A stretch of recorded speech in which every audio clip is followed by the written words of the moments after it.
Unacademy. Let's crack it.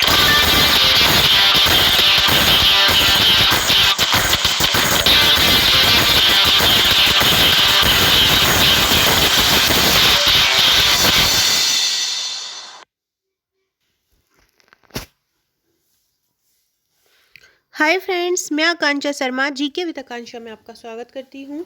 Friends, आज हम पढ़ने वाले हैं इतिहास का एक 15 नंबर का क्वेश्चन और नए सिलेबस में ये 11 नंबर में पूछा जाएगा। किस प्रकार से हम इसको लिखेंगे, कैसे हम फ्लो चार्ट यूज़ करेंगे, कैसे हम पॉइंट यूज़ करेंगे, तो आप आगे देख सकते हैं। और क्वेश्चन है, हर्षवर्धन के इतिहास को जानने के प्रमुख स्रोतों का वर्णन करो। मतलब हर्षवर्धन जो थे, वर्धन वंश का प्रसिद्ध शासक, उनको जानने के जो हमारे पास स्रोत हैं वो कौन कौन से हैं, तो कैसे हम उनके इतिहास को जान सकते हैं। इसको हम फ्लो चार्ट में लिखेंगे बहुत सुंदर तरीके से, ताकि हमको पूरे मार्क्स मिल सके। सबसे पहले चैनल को सब्सक्राइब कीजिएगा ताकि आने वाली वीडियोस का इन्फॉर्मेशन मिलता रहे। और सबसे महत्वपूर्ण सूचना फ्रेंड, आप हमारे व्हाट्सएप ग्रुप से जुड़ सकते हैं, जिसकी लिंक आपको डिस्क्रिप्शन में मिल जाएगी। लास्ट में देखिएगा आप नीचे डिस्क्रिप्शन में जाके। साथ में कल लास्ट दिन है ऑफर का। अगर आप ये मेंस के हस्तलिखित नोट्स लेना चाहते हैं, जैसा कि आपको वीडियो में दिख रहा है, तो अभी 10% ऑफ चल रहा है हार्ड कॉपी पे विथ कुरियर। जो आपका घर आएगा नोट्स, जिसकी मेंस की आपकी 25 फाइलें रहेंगी। ऐसे ही प्रीलिम्स का जो हमारा पैकेज है उस पर भी 10% का डिस्काउंट है। अगर आप सॉफ्ट कॉपी लेते हैं तो सॉफ्ट कॉपी पे 15% डिस्काउंट है। फ्री की सॉफ्ट कॉपी नहीं है, मेंस की सॉफ्ट कॉपी मिलेगी। मेंस की सभी नोट्स इस प्रकार से रहेंगे, जैसे कि आप देख रहे हैं, सभी हस्तलिखित रहेंगे। तो ये सभी में आपको 10% का डिस्काउंट में दिया जा रहा है। ये फाइलें आपको मिलेंगी इस प्रकार की, जो ये दिख रही हैं ये बीच में, ये सभी आपको मेंस की फाइलें हैं। ये जिसमें से आप पढ़ रहे हैं, ये फर्स्ट फाइल है जिसमें से आप ये पढ़ रहे हैं, प्राचीन भारत का इतिहास। तो इस प्रकार से ये आपको फाइल मिलेंगी। तो चलिए स्टार्ट करते हैं। क्वेश्चन है, हर्षवर्धन के इतिहास के प्रमुख स्रोतों का वर्णन करो जिनसे हम उसको जान सकते हैं। तो सबसे पहले हम इंट्रो लिख लेंगे, हर्षवर्धन कौन था। तो हर्षवर्धन वर्धन वंश का महानतम सम्राट था। इनका समय कब से कब तक रहा, तो इनका समय रहा था 606 ईस्वी से 647 ईस्वी। तो मतलब इन्होंने लगभग 41 साल शासन किया। और इनकी राजधानी इन्होंने क्या किया, इन्होंने राजधानी थानेश्वर से कन्नौज स्थानांतरित कर ली थी। ये आपका प्रीलिम्स का क्वेश्चन भी बनता है कि हर्षवर्धन की जो राजधानी थी, सॉरी ये क्वेश्चन बनता है किसने राजधानी थानेश्वर से कन्नौज की, तो हर्षवर्धन ने की। तो हमने इस प्रकार अब हमने सबसे पहले छोटा सा इंट्रो लिख लिया। अब हम इनके इतिहास के प्रमुख स्रोत जानते हैं।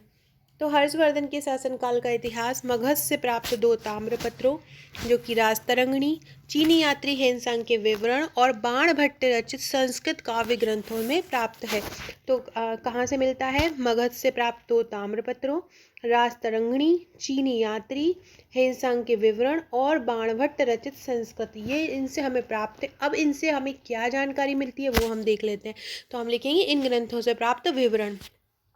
सबसे पहला है कन्नौज सम्मेलन। तो ये हर्ष के शासनकाल की एक महत्वपूर्ण घटना थी।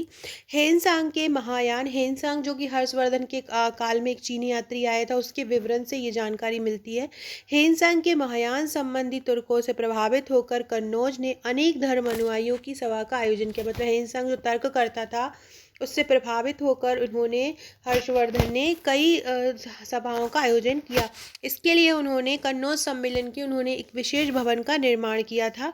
18 देशों के राजाओं, 3000 ब्राह्मणों व जैनियों, 3000 बौद्ध भिक्षुओं तथा नालंदा बिहार के 1000 भिक्षुओं ने इसमें भाग लिया। तो कन्नौज क्या है, कन्नौज समय क्या है, शासन की एक सबसे महत्वपूर्ण घटना है। हेनसांग के महायान संबंधी तर्कों से प्रभावित होकर कन्नौज में अनेक धर्मानुयायियों ने सभा का आयोजन किया। इसके लिए विशेष भवन का निर्माण किया गया। और फिर अब ये है ना, क्वेश्चन आपको अलग से भी आ सकता है कि कन्नौज सम्मेलन पे टिप्पणी लिखो, तो आपको ये लिख देना है। नेक्स्ट देखते हैं। नेक्स्ट अभी हमने कन्नौज सम्मेलन देखा, दूसरा है प्रयाग सभा। हेनसांग के विवरण से पता चलता है हमको कि क्या होता था कि जो प्रयाग सभा क्या होती थी कि हर्ष जो है अपने शासनकाल के हर 5वें वर्ष एक धार्मिक सभा का आयोजन करता था, और वो प्रयाग में करता था। प्रयाग जो इलाहाबाद में है, तो वहाँ पे करता था। हेनसांग ने 6वीं सभा में भाग लिया था, और वो तो हर 5वें वर्ष करता था। हेनसांग ने किस में भाग लिया था, 6वीं। प्रीलिम्स का फैक्ट है कि हेनसांग ने किस प्रयाग सभा में भाग लिया था, 6वीं में भाग लिया था। इसमें करीब 5 लाख ब्राह्मण भिक्षु आए थे।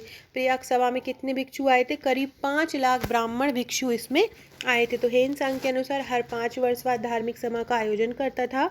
हेनसांग ने 6वीं सभा में भाग लिया था। इसमें करीब 5 लाख ब्राह्मण भिक्षु आए थे। नेक्स्ट है हर्ष का धर्म। हर्ष का धर्म वाणभट्ट के अनुसार पढ़ते हैं।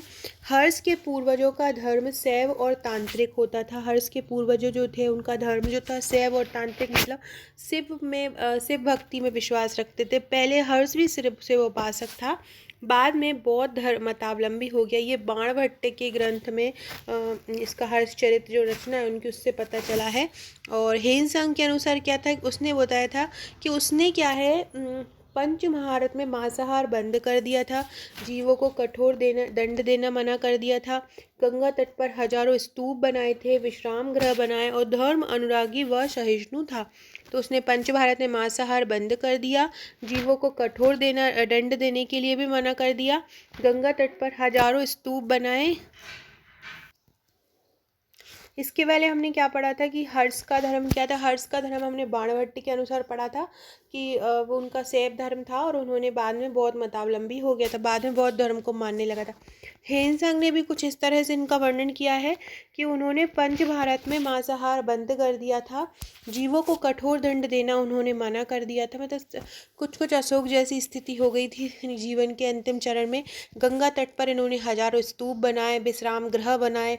ये धर्म के प्रति बहुत अनुरागी थे, मतलब धर्म प्रेमी थे। सहिष्णु थे, सहिष्णु मतलब सभी धर्मों को मानने वाले थे। फिर जानकारी मिलती है इनकी शिक्षा, साहित्य और कला की उन्नति का। तो ये जानकारी मिलती है हेनसांग के ताम्रपत्रों पर लिखित लेख से, मतलब हेनसांग के बारे में जानकारी हेनसांग के द्वारा मिलती है और ताम्रपत्रों के द्वारा मिलती है। ताम्रपत्रों पे भी कुछ लेख उत्कीर्ण है उनसे, और हेनसांग के विवरण से जानकारी मिलती है शिक्षा, साहित्य और कला उन्नति की, कि हेनसांग जो था शिक्षा, साहित्य और कला का संरक्षक था। मतलब शिक्षा का भी संरक्षण देता था, साहित्य और कला को भी संरक्षण देता था। वह विद्वानों का आदर करता था। कादम्बरी बाणभट्ट इसके दरबारी कवि थे। हर्ष ने 3 उच्च कोटि के नाटकों रत्नावली, प्रियदर्शिका तथा नागानंद की रचना की थी। हर्ष ने कितने नाटकों की रचना की थी? 3 उच्च कोटि के नाटकों की रचना की थी, रत्नावली, प्रियदर्शिका और नागानंद की रचना की थी। तो हेनसांग और उसके ताम्रपत्रों के अनुसार क्या मिलता है कि वह शिक्षा और साहित्य कला का संरक्षक था, विद्वानों का वह अपने दरबार में आदर करता था। कादम्बरी बाणभट्ट इसके दरबारी कवि थे। हर्ष ने 3 उच्च कोटि के नाटकों रत्नावली, प्रियदर्शिका तथा नागानंद की रचना की थी। अब हम निष्कर्ष लिखेंगे। निष्कर्ष था, हर्ष न केवल स्वयं प्रकांड पंडित था, वरन अनेक विद्वानों को आश्रय व शिक्षा संस्थाओं को दान देकर उसने भारत में शिक्षा और साहित्य के विकास में महत्वपूर्ण प्रयास किए। मतलब ना तो वह एक केवल पंडित ही नहीं था, बल्कि उसने अनेक विद्वानों को अपने दरबार में आश्रय दिया था, अनेक संस्थाओं को उसने दान दिया था और उसने भारत में शिक्षा और साहित्य के विकास में महत्वपूर्ण योगदान दिया था। तो इस प्रकार से हम लिख सकते हैं। तो हमने क्या लिया, हर्षवर्धन के इतिहास के स्रोत, सबसे पहले हर्षवर्धन लिखा, फिर उनके इतिहास को जानने के स्रोत कौन कौन से थे, ताम्रपत्र, राजतरंगिणी, चीनी यात्री, हेनसांग, बाणभट्ट, है ना, उनके काव्य ग्रंथ, फिर कन्नौज, इसके बारे में हमें कन्नौज सम्मेलन की जानकारी मिली इन ग्रंथों से, फिर प्रयाग सभा की, हर्ष के धर्म के बारे में जानकारी मिली, शिक्षा, साहित्य और कला उन्नति के बारे में जानकारी मिली। फ्रेंड्स, एक बहुत इंपॉर्टेंट सूचना मैं आपको देना चाहती हूँ। अनअकैडमी अब आपके लिए लेके आया है free live class, free live test class, mock test आप दे सकते हैं, प्लस क्लास आप ले सकते हैं। अगर आपने अभी तक अनअकैडमी ऐप इंस्टॉल नहीं किया है तो अनअकैडमी ऐप इंस्टॉल कीजिएगा। आप प्ले स्टोर में जाइएगा, प्ले स्टोर पर अनअकैडमी लर्नर ऐप डाउनलोड कीजिएगा, वहाँ से अपने नंबर से लॉगिन कीजिएगा और फिर जो भी आप कोर्स सेलेक्ट करना चाहते हैं कर सकते हैं। यहाँ आपको फ्री लाइव क्लास मिलेगी, डेमो क्लास मिलेगी, यहाँ आप टेस्ट दे सकते हैं। हर टेस्ट में आप अपना देख सकते हैं कि आपका स्कोर कार्ड क्या है। कोई भी वीडियो आप पढ़ते हैं तो वीडियो के लास्ट में आपको एक PDF मिल जाएगा, उस PDF को आप डाउनलोड कर सकते हैं। वो PDF से आप देख सकते हैं कि आपने क्या पढ़ाई की है। इसके बाद आप अपने जो भी आप पढ़ाई कर रहे हैं उससे आप अपने डाउट सॉल्यूशन ले सकते हैं, कि कोई भी आपको मन में डाउट आ रहा है तो आप वो डाउट को पूछ सकते हैं। साथ में अगर आप प्लस क्लास लेते हैं तो वहाँ वो आपको ज़्यादा बेनिफिशियल रहेगी, क्योंकि जो फ्री क्लास रहती है उसमें लिमिटेड सिलेबस होता है और जो प्रैक्टिस सेट ओकेशनल होते हैं और ओकेजनली PDF नोट्स दिए जाते हैं और लिमिटेड डाउट होता है। जबकि इसके कंपैरिजन में प्लस जो क्लास होती है उसमें आपका पूरा सिलेबस कवर होता है, अनलिमिटेड प्रैक्टिस सेट दिए जाते हैं, अनलिमिटेड PDF दिए जाते हैं और सभी जो डाउट हैं वो सॉल्व कराए जाते हैं। इसके अलावा फ्रेंड्स अनअकैडमी की एक पत्रिका आई है वर्चस्व, जिसकी लिंक आपको डिस्क्रिप्शन बॉक्स में दी गई है, आप इसको डाउनलोड कर सकते हैं। करंट अफेयर्स की एक बेस्ट मैगजीन है जिससे आप पूरा करंट अफेयर्स को अपने पास रख सकते हैं, बाहर से आपको परेशान होने की ज़रूरत नहीं। ऐसे ही ये आपके लिए प्रैक्टिस क्वेश्चन सीरीज़ है, हज़ारों प्रश्नों का संग्रह है, ताकि आप जितना कोई वनडे एग्जाम होता है उसमें जितना प्रैक्टिस क्वेश्चन लगाते हैं उतना ही अच्छा होता है। तो ये आपके लिए रहेगा। ये नवंबर माह के कोर्स हैं, ये नवंबर माह के आप कोर्स ले सकते हैं prelims mains MPPSC prelims mains Vyapam के एग्ज़ाम के लिए। इसके अलावा ये फ़ी का और उनका प्लस सब्सक्रिप्शन का डिटेल है।